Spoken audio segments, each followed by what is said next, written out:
was it 2007? They made TMNT. Now I thought because they had done a animated Ninja Turtles in what 2003, 2004, Correct. and I thought they look like the characters in that. I think This looks like a 3D attempt to like continue that. So I thought that this was going to be like a movie for that particular cartoon. Okay. And then I didn't see it because again, I'm a big Turtles dude. I saw in theaters because gotta see the Turtles. But it was on like HBO or Right. Cinemax. I'm like, let me check that out.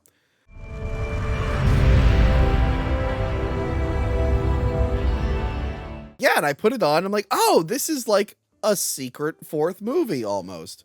Now, Kevin, can you read the back of the box there? Is there a description on the back? There is. Sorry, the back of that HD DVD. Ooh. Shout out, I forget your name off the top of my head, the fan who donated me his entire HD DVD collection. They're back, and they're ready to kick some shell.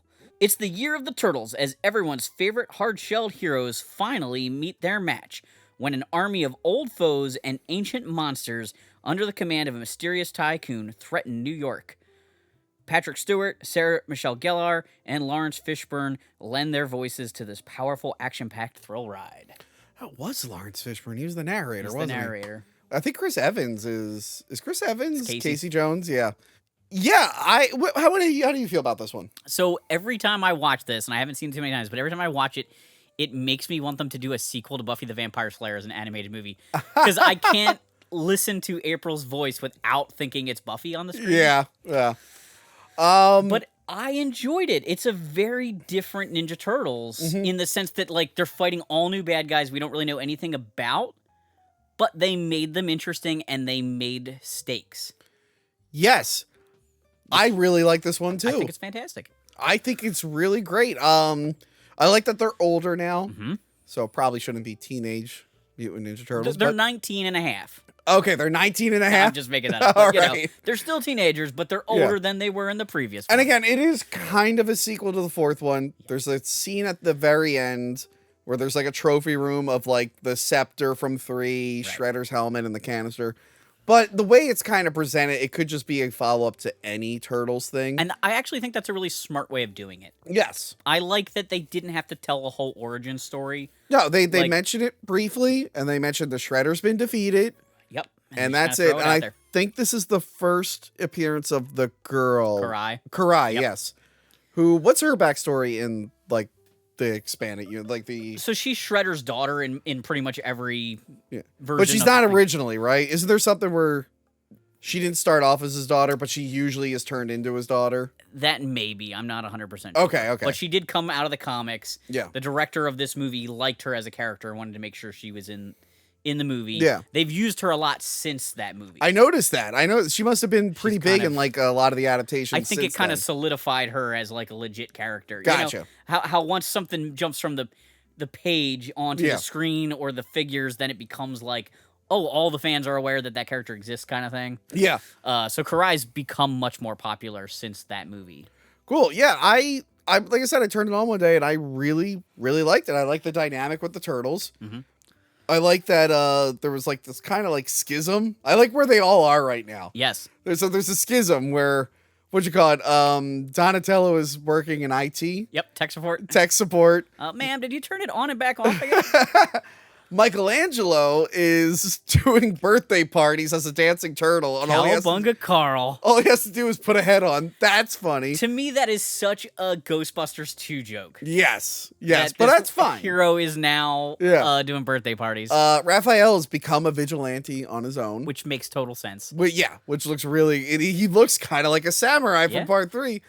And Donatello, Leonardo. Sorry, went to South America. I think He's like to doing find some additional himself. training Yeah. and finding himself so he can become a better leader. And then we find out April O'Neil and Casey are like a thing. That makes sense. They Yeah, were set up as a thing. in They're the other living ones. together now, and I like her whole thing. She's like investigating stuff. She's trying to work with that tycoon. Yeah. The director said that he was trying to make April a more intelligent character. Yeah. Not to say that a reporter isn't smart, but like in the comics, she's like a computer scientist. She works for Baxter. Yeah. Like that's how she gets involved with the Turtles. So And they changed her to a reporter for the cartoon. right. And he just felt like that was kind of a step down from the. They really Lois Laned her. Yes. Yeah. So by switching her over to being this sort of like Indiana Jones type, like archaeologist, researcher, it kind of gave her a little something more to do. This is one of the Aprils I actually really like. I thought she's great. And she gets a cool yellow ninja suit at the end and joins in on the team. Yeah. This is actually a movie where they did a nice job of getting everyone involved. Yeah. Like, they didn't leave people at the lair. They didn't make somebody go babysit some side character. Everybody got in on the action. How do you feel about Mako as Splinter? His home has become like an empty shell. I think it's okay. I enjoy him. Some people don't like him as Splinter. I really like Mako. Like, I love Conan the Barbarian. Okay. So hearing his voice, I'm like, yeah, that's awesome. No, it's a fun story. It actually kind of reminds me of the Next Mutation story. Okay. Weren't they fighting like dragon demons in that? Yeah, there's a lot of weird. They fought like a vampire, I remember. Again, that show was just on. I wasn't particularly thrilled about watching it, but it was just always on. I do wonder if the idea to have them fight a bunch of monsters has something to do with Power Rangers, though. Yeah. Like the popularity of that. But to be like full disclosure about Turtles, though, they have fought like everything in reality. Like that comic book took them to other galaxies. They fought almost every kind of mutated animal you can think of. So there's really nothing you can throw at them that's like, that's not a very turtle bad guy. Yeah. You know? It's a good time. I like the animation. I think it still holds up. It's not, clearly it wasn't on the level of something like Pixar or whatever. Right. The turtles are a little lanky for me. Oh, yeah. But, I mean, it kind of works. It makes them kind of teenagery a little bit. Yeah. I like the monsters that are in it. So what is the story? It's like basically a general, what was it, like 3,000 years ago? He opened some portal and to make him live forever. He got immortality, but his other generals were like frozen. And then a bunch of monsters became loose and apparently have done nothing in 3,000 years. For some reason. Even though apparently they're a problem, but they haven't done much. Now they're all in New York, I guess. And somehow if he can get them in a circle together... he can send them back and lift the curse. But then like the twist later on is that his general dudes are like, we don't want to lift it. We want to live forever and be bad guys. Right. And the character is Patrick Stewart. So it's kind of cool where like the main bad guy turns out not to be the main bad guy. Yeah, I think that's a nice little twist, a little subversive, expectation kind of thing where you're really kind of hating this guy the whole time, and at the end you're like, oh. Yeah. And he's using the Foot Clan. Yeah. So you figure out a way to work them in there, and then you have that character in there, which is pretty cool. I think it really works. I like the whole like Leonardo and his dynamic with Raphael. I like him fighting with Raph. Yeah, which is explored in the next few that they try to jump on that. It's good. I like Casey Jones. He's kind of an idiot, but he's kind of fun. I'm surprised it didn't do better. I don't know why it didn't do better. It must not have just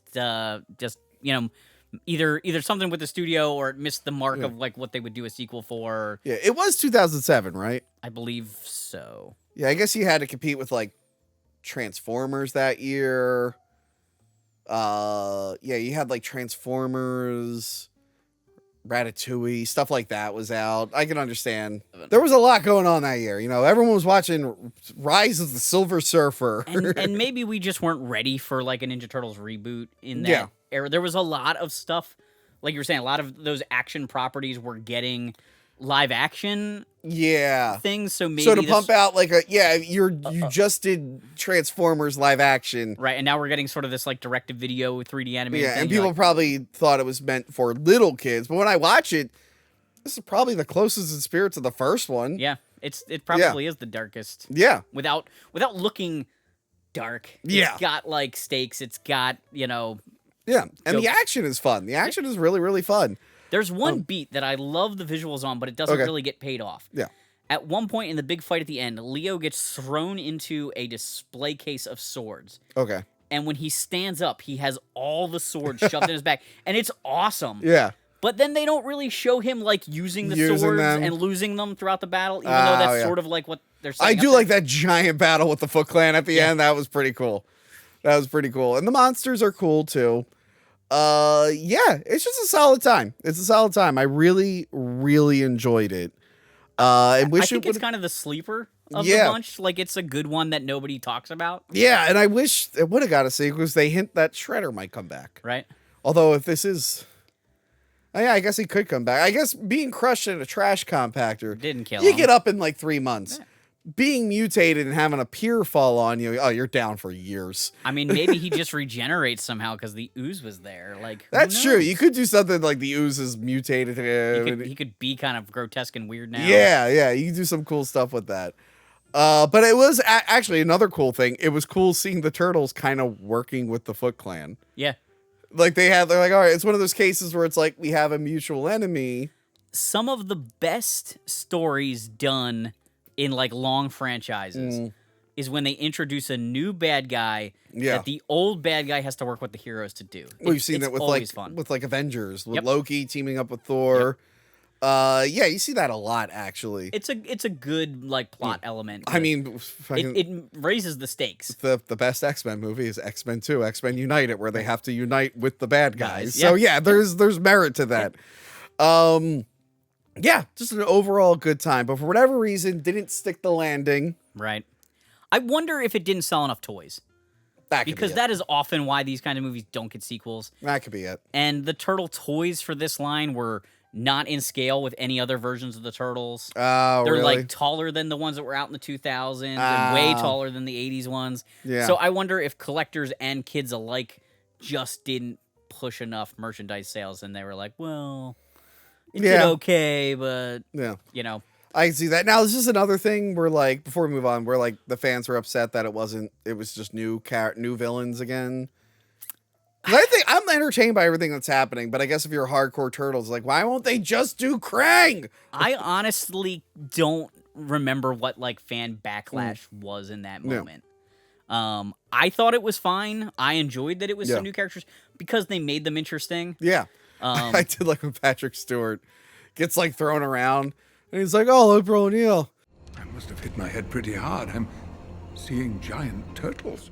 But yeah, I'd say if you're a fan who slept on this one, 100% check this one out. And if you want to like abbreviate the Ninja Turtle series, watch the 1991 and then this one and just skip the other two. Yeah. You know? This would be a good one for kids. I'm surprised like more kids didn't like gravitate toward this also. Yeah, maybe just because it wasn't colorful enough. Like it wasn't. Probably. You know, it was kind of like the 1991 where if they had done a sequel to this, I bet they would have course corrected into more. Yeah. Because that was actually one of the things in the commentary, the director talks a lot about every time anybody tried to give them input, they wanted it to be more colorful and more bright. And he had to keep reining it in. Every once in a while, something would slip in, somebody else's idea. Yeah. And it was okay. Like, they got good jokes for different people, but, like, he just kept forcing them to keep it. The one thing I read is, like, apparently someone asked him about Venus de Milo, and he's like, don't bring it up. We don't need to bring it up. We never mention it. Don't bring it up around the one creator. He hates her. Yeah. I love people are like, why does she have shell boobs? I'm like, I don't know. Why do they have arms and legs? Like, why do they have fingers? Why do they talk? I think just because how else do you know it's a girl? Why don't they have beaks? There's a lot of things you can pick with the Ninja Turtles. So there is a similar brand to Ninja Turtles. There's a cow series called how did I knew Street Sharks. Code of the West Cowboys of Moo Mesa. Have you ever heard of that? No. So Cowboys of Moo Mesa had a toy line, had a comic, had a video game, had a cartoon. And when I was a kid, I used to watch the show because you just watch all the anthropomorphic animal shows. And there was a female on that show, and my dad used to always make the joke. Anytime he would walk by and that show was on, he's like, don't they know a cow's udders are between their hind legs? Because they gave her boobs. They did. So you knew she was the girl cow. Were they pink with 6 nipples? She just had a shirt, you know? Like, she just was dressed like a cowgirl.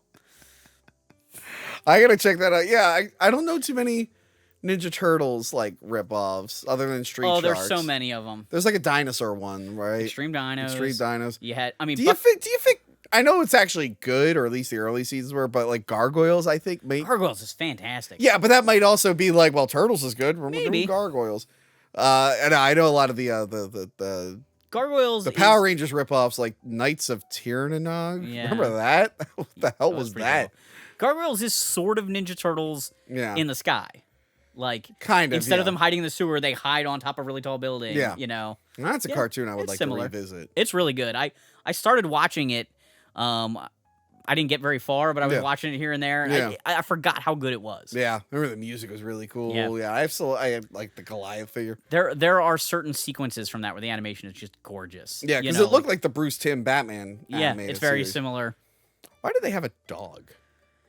Is that just a different gargoyle, It's or just is there a gargoyle? but he doesn't talk. Yeah, he's very different. He's kind of like gargoyle. Snarf, and I'm like, well, wait, are you a cat or a thunder? What are you?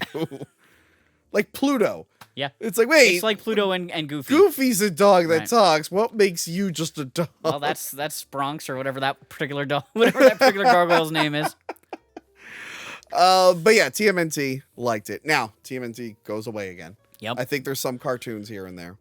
I think Probably. there's like a 3D animated one on Nickelodeon. The 2012 show is phenomenal. Really? In my opinion. The 3D one? It's the one called it's often referred to as the Nick Turtles. It's a little goofy. It's definitely made for kids, but I think it is That's fantastic. not necessarily a bad thing, No, because though. that's what you need to recoup the Yeah, brand. it's fine if you need have kids to be into it. It's fine if you have options. Like I know people really like the 2003 one. Yeah, that's a little bit darker, a little bit Yes. more mature than the 2012. Yes, and then people were upset that they did this Yes. one. I'm like, okay, well, you have that. It's fine. Like a lot of these brands, you can, like, there are like real childlike Batman stuff and then adult Batman stuff. And like both are fine. They both serve a purpose. The Nickelodeon Turtles have so many characters in it, such a robust toy line, Yeah. so many plot lines, and like a continuing story the whole way through that just really fleshes out so many ideas. And this is around the same time. Like there was a Transformers 3D cartoon around this time, Yeah. right? I remember people really liking that one. But yeah, then they decided, okay,